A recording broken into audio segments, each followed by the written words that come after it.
Hey everybody, welcome back to Northernlion Plays the Binding of Isaac Afterbirth Plus.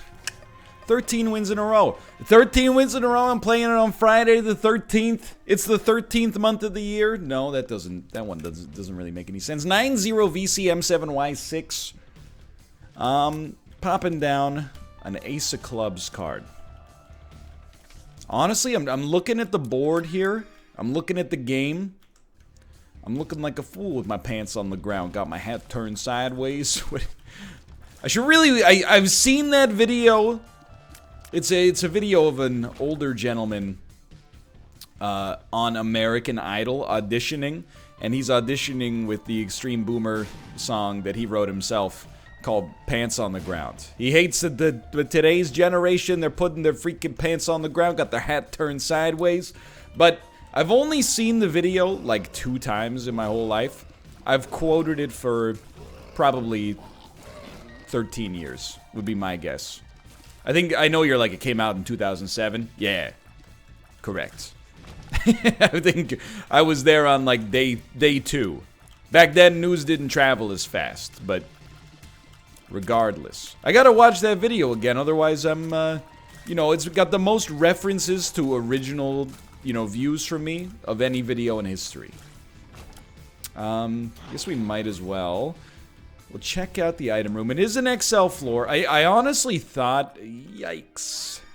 I honestly thought the rosary might be workable. Just because it does give us a deal with the devil chance. And we already have 1 book. So, like, it's actually not that bad because it does give us a bead on bookworm, I suppose. But I think, like, we might as well kind of push for getting a little bit... something a little bit more interesting. Let's put it that way. Don't blow yourself up! Yeah, I don't think we want to go with something as lame as the rosary, which will also give us the Bible at some point. Let's instead just kick this son of a gun over there. That's way worse. That is substantially worse. There is no doubt in my mind about that one. But we're getting lots of good Book of the Dead charges. Everything else, I mean, statistically, this run's going A-okay. I got no complaints whatsoever about, I got just a very minor complaint. And the very minor complaint is merely that, I think it would be nice to have a slightly higher damage stat, but we got a really good rate of fire stat, so I'm not really trying to, like, put that evil on myself of being the guy who has almost everything, but is still begging for a little bit more. I'm gonna get real greedy here. It did not work very well. I am gonna use our last bomb to push this out of the way, even though I am the master of diagonal walking. Thought it was worth a shot. I gotta think this one over, brother, because it's mighty dangerous. Here's the thing, though. If we're gonna take anything... No, actually, you know what? It's super weird. I know you're like, what you should do is take Void, suck up Book of the Dead, and then take the mark. But I think we should actually just take the mark so that we're on 1.5 instead of 1. And then we'll be on 1 when we leave, obviously. And it's mighty dangerous, don't get me wrong. And we may not take anything else. In fact, I would suggest we probably won't take anything else. And we're 1 hit away from despair. So should we have done this? Really, the only answer I can give you is that only time will tell. If we beat the first boss easily, there's a good chance we get HP. Whether that's regular hearts or spirit hearts. We get a little bit more money. We can go to our shop. We get a bomb. There's a tinted rock right there. Just do yourself a favor and maybe keep your distance from champions. They're the spiciest of all the enemies at this point. There you go. 3 cents. Could buy ya. There you go. That was just an extreme do not panic situation. As long as you don't panic here, you don't have much to worry about. I mean, if I was gonna panic, let's be realistic, I probably just should not have taken the item. But I saw a good deal with the devil for the first time in 20 years, and I thought to myself, oh baby, break me off a piece of that. Larry Jr. An enemy with a modest degree of spiciness. There's no doubt about that. Might do one full heart if he cracks into you. I'm choosing not to hear that right now. It's also going to be an extremely nice Book of the Dead situation.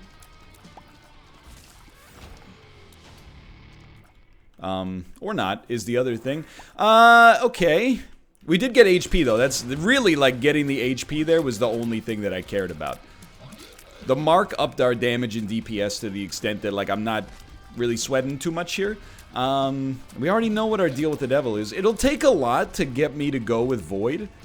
I really think having 2 HP, like 1 red, 1 spirit heart, is actually, like, pretty good.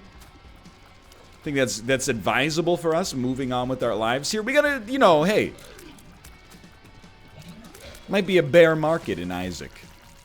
You gotta relax a little bit. Halo's nice. Now you gotta think, though. I'm like, dude, maybe now we could take Halo with us. Hold on. Let's come in here. Would we rather have Void? Yeah, we'd rather have Void. I was thinking about, like, would we rather have a Guppy item? But that's just kind of like, that's a lame play. Much more interesting to have Void so we can suck up all the passives and stuff. So I think we actually did, like, a really good job on that floor. I mean, we only got hit by the curse room. And thankfully that decision didn't cost us. We definitely could have played it safer. And, you know, probably, like, you know, 30% of the time we make the decisions that we made on that one, we'd find ourselves in a real world of hurt. Thankfully, this was not part of that 30%, for which I'm extremely grateful. This is a nasty room right here, dude. This room is not messing around. Okay, we probably do want to open that up. Just chill out here for a sec. I really think this is a good bomb-rich environment here. I can live with the deal. I was hoping for a little bit more, though, of course. Alright. Actually, can I tell you something a little bit, it's gonna sound bizarre.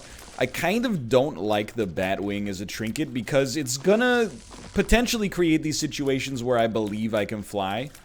And we're gonna not reference the song because the, you know, the singer himself has gotten himself into a world of trouble that I don't really want to be involved in from a commentary standpoint. But it's gonna have me thinking that I could go over gaps. You know, dodge diagonally in some situations that would not be possible without, you know, having the ability to fly. So I'm thinking about just yeeting it and dumping it, like, pretty much immediately. The only thing that's stopping me is I'm also, like, on an objective level, I'm like, why would I yeet it? I can fly on some rooms. That's just good. Yeah, but is it good if it is sometimes bad? Is it good if it is sometimes bad? That's a question for the ages. Let me go. But this run is now, like, it's locked in. It's dialed. We're not going to use Void just for Book of the Dead. I do like Book of the Dead a lot, but we're going to try to double dip because it takes so long to get a charge. And with the map, which I'm so thankful to have, really at this point, we're kind of just, you know, playing a little risk management situation, avoiding rooms that are unlikely to provide us with real value. And to be honest with you, I really do like Cube of Meat, but let's suck it up here. I think Cube of Meat it's almost always worth it, but I don't get Void that often. It is more common recently for, you know, just clumped variance reasons, I assume. But let's suck this bad boy up right there. We got damage. And we'll definitely take this as well.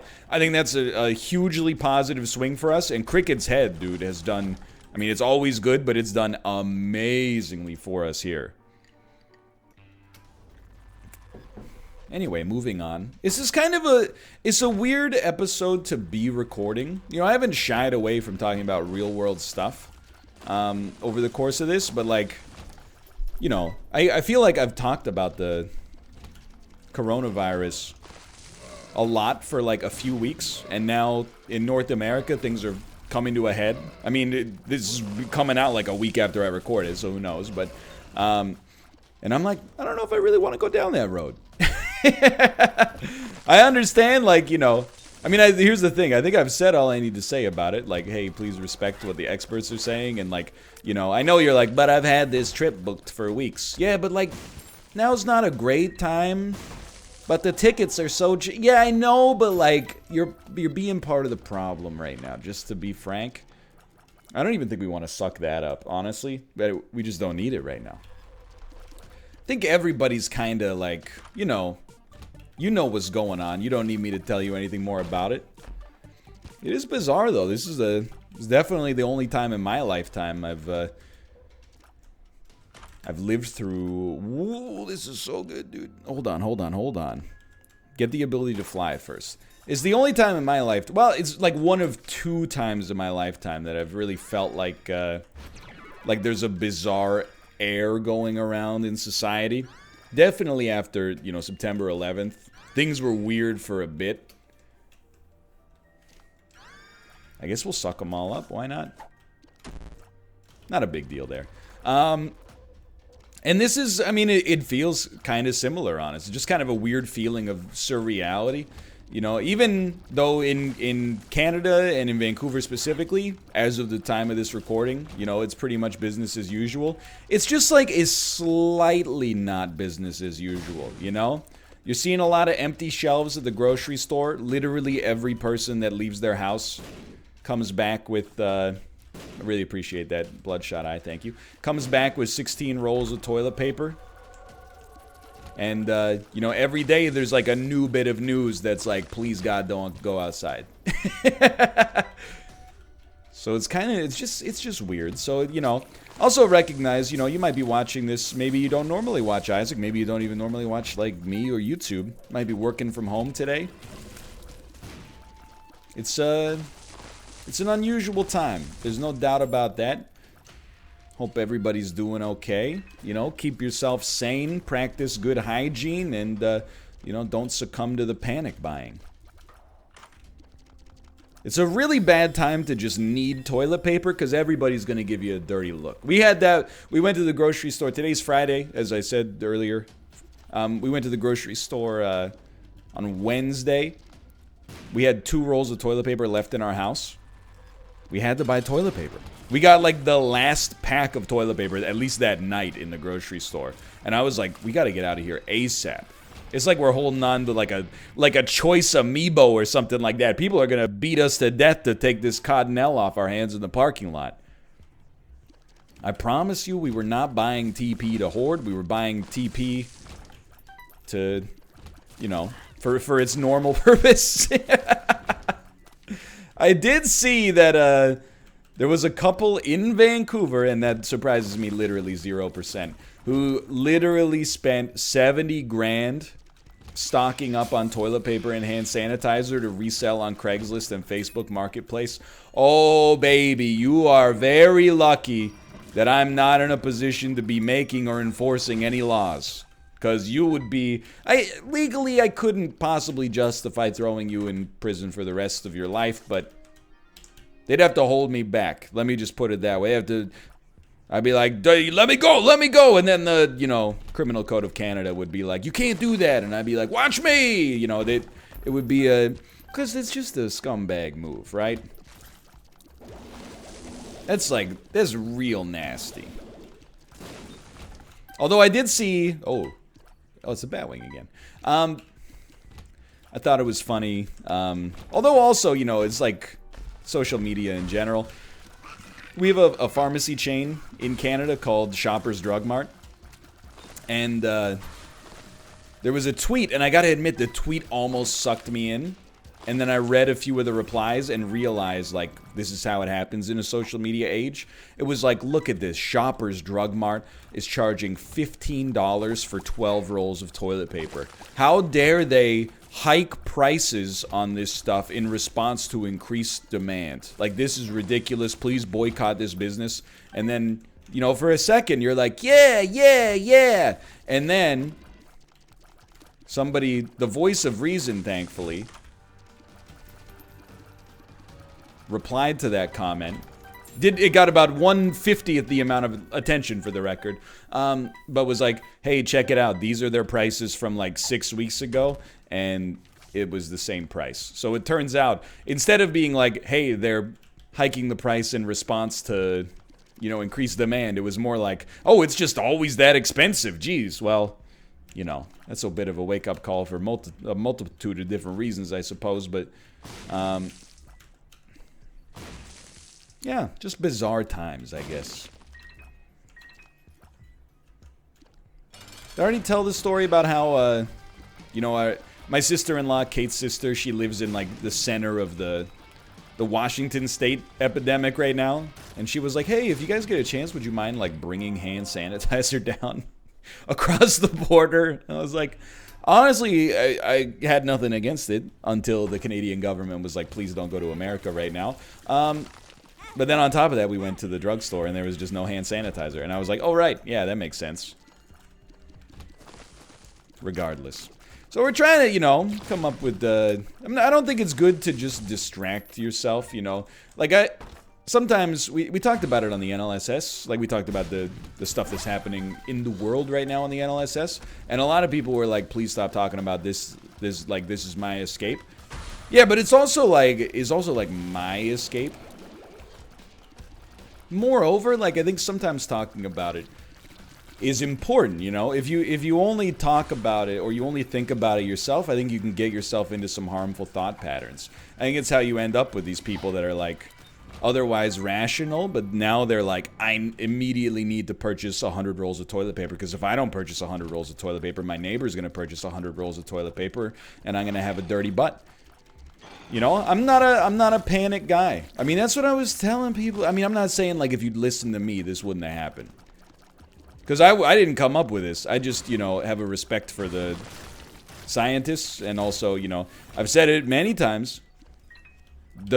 Pretty much the only enduring legacy of my bachelor's degree is that I got a respect for science and a respect for the people doing it for the most part.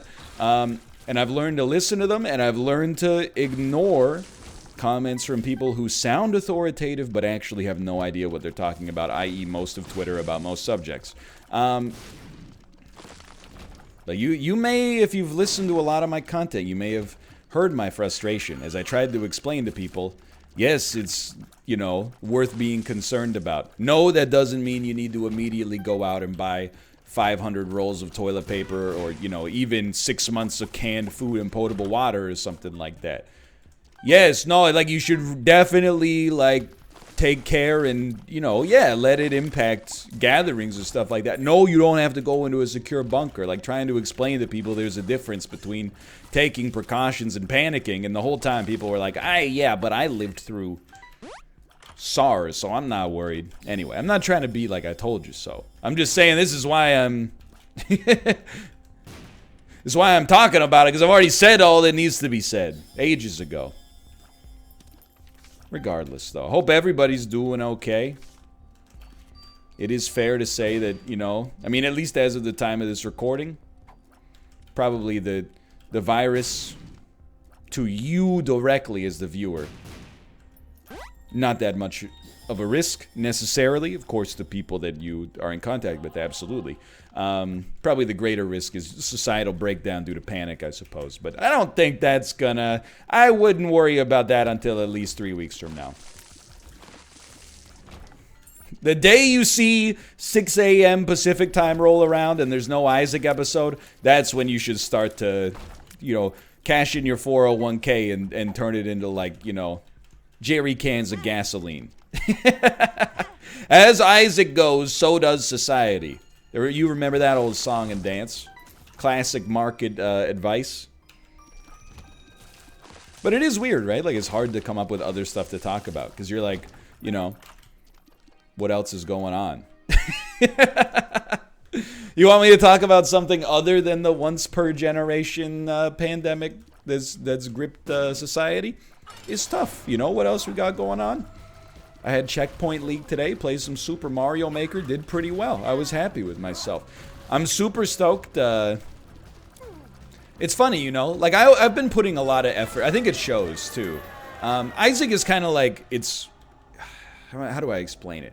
Isaac's like on a rhythm, if that makes sense. Like, I'm not gonna say that some Isaac episodes are not better than others. You know, it's not like every episode is like, it's a 10, you know? Some of them are 7s, some of them are 8s, some of them are 4s. I don't think we come out with too many, like, 2s, but you know what I mean. But in my other series, for sure, I'm bringing a lot of energy to recordings, and it's nice, you know, to be like, oh right, I can actually like really amp up the, like not put on a fake like reaction necessarily, but amp up the entertainment value to get people like more excited about this. And you know, the whole purpose of it is not to make a video about Stone Shard. It's to make content that's entertaining, whether that's about Stone Shard or anything, right? I guess we shouldn't have sucked up the Anarchist Cookbook. Maybe this is the 1 out of 10 episode. But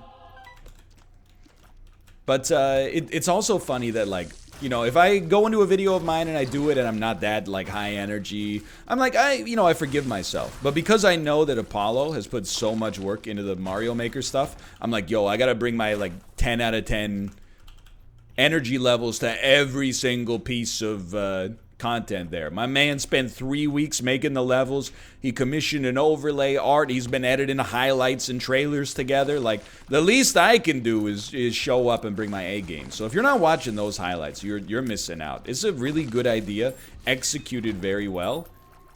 And I'm stoked. You know, Dan and I have been talking about it a lot on our podcast, but like, you know, enthusiasm is infectious, and you're witnessing, you know, that kind of philosophy bearing fruits. I'm sure that, you know, once Checkpoint League is, I don't want to say over, but like once it's in full swing and people start percolating ideas, you know, who knows, maybe Bear Taffy will be like, yo, that Checkpoint League gave me a great idea for like a stream or a project that I'm going to work on. And, you know, when your colleagues are excited about doing work and they're trying new things, it makes you excited as well. Instead of just like, oh boy, I gotta knock out another Isaac episode today. Day 3000. Go. I mean, it is like day 3000, but still. I don't know, what's 3,000 days? That's like 8.5 years or something, just off the top of my head. Yeah, okay, that's like roughly right. 529,600 Isaac runs. I don't mind. I don't know what we got out of it. I mean, this run is now, it's so powerful that it's a little weird. It's got a weird energy percolating through it, I should say.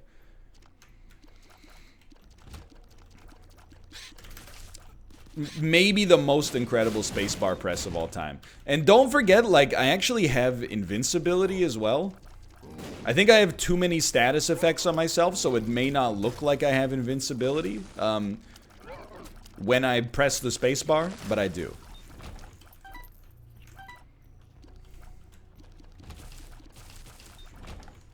Send it. But yeah, it's just it's bizarre. I mean, again, you know, my honest hope, and my, like, look, I want to be very clear, dude. By the way, I don't want to get cynical about this, but you know how I always complain about how, like, the way other YouTubers and Twitch streamers talk about things that they have no expertise of. First off, I'm not innocent of that. I also talk about things that I have no expertise in, but I at least try to recognize that upstream and warn you, like, hey, I'm going to talk about something with which I have, like, very limited experience. So, you know, if I'm wrong, please let me know, and please, you know, hold me accountable in the comments. This, in the middle of a pandemic, has been the absolute worst for my cynicism and misanthropy, as I've, you know, watched, not colleagues that I work with, but other colleagues, you know, that do what I do, and have them be like, I don't see why everyone's freaking out. Everyone should just relax, lol. And I'm like, dude, you don't know, you play with toys for a living. It's like getting your public health advice from Ryan's Toy Review, okay? Just, I'm not saying, like, shut up and stay in your lane. I'm just saying, please acknowledge the fact that you're talking about a serious thing that you don't have any expertise or awareness of, and you have an audience of people that look up to you and are impressionable, that you have to be, like, responsible in the way that you communicate with them. But so that's me saying what I hate, and then I'm about to do what I hate. But I'm going to preface it by saying, again, I don't know what I'm talking about. Don't look to me for public health advice or like a prognosis of how this is going. But I really think, you know, now that people are, well, it's like everyone's like, man, it's really getting real now that, like, all the sporting events and you know, stuff like that is canceled. And I'm like, no, it's actually, like, you shouldn't take that as a bad sign. You should take it as a good sign. The bad sign is that, like, not literally everything non-essential is canceled, but it's good that people are willing to be like, okay, we can put basketball aside to try to, you know, make this, you know, kick this quarantine into high gear. So my hope slash hunch is that, you know, the vast majority of people watching this are going to be relatively unaffected, myself included, and then we'll look back on this in like a few years, because I think even in like 6 months this might be a little bit up in the air, and we'll be like, hey man, that was such a strange time, you know, remember, things were just different back then. We have like a generational unifier, like we all went through it together. Now I'm not saying it's a good thing, I'm just saying this is like, you know, one potential silver lining on a relatively dark cloud. But we'll see. I remember, like, you know, in 1997, it's not even on the same, like, order of magnitude, but in 1997, there was, like, a huge ice storm in Ontario and Quebec, and probably the northeastern United States, but I was not privy to it at that time. And I remember feeling like it was so surreal. The roads were completely iced over. Nobody was driving anywhere. When you went out to, like, try to buy groceries from, like, the one store that was open, you would drive through, like, these neighborhoods where, for days, like, every single house had no lights. And we had no power for a lot of it as well, but we had, you know, like, a weird Honda generator that we could use to, like, keep some lamps on and stuff so we could do crossword puzzles. It was the 90s, dude. It sounds like it's the 1920s now, but anyway. And I always think back to those times, and I'm like, man, it was like a weirdly, like, it was just a bizarre time to live in. It's like a photo, or a memory, let's say, that carries, like, a different kind of energy, you know what I mean? And my hope that's what we'll look back to this to, as well as a cautionary tale. But anyway, for now, thanks for watching. I hope you guys have enjoyed the episode. If you did, click the like button. Helps out a great deal. Of course, subscribe if you want to see more in the future. For now, thanks for watching. I will see you next time. See ya!